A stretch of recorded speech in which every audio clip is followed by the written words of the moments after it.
手机闹钟一响，却怎么按也按不掉。正确答案得先找到放在浴室里的牙膏，对着背面正确的条码拍，才能解除恼人的闹钟声响。要防止赖床，还有这一招。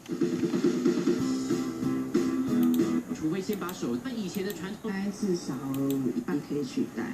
自从有了智慧型手机，传统闹钟销售量像做溜滑梯一样。随着时代变迁，叫人起床的闹钟也渐渐被电子产品所取代。TVBS 新闻方志成、蔡真高雄报道。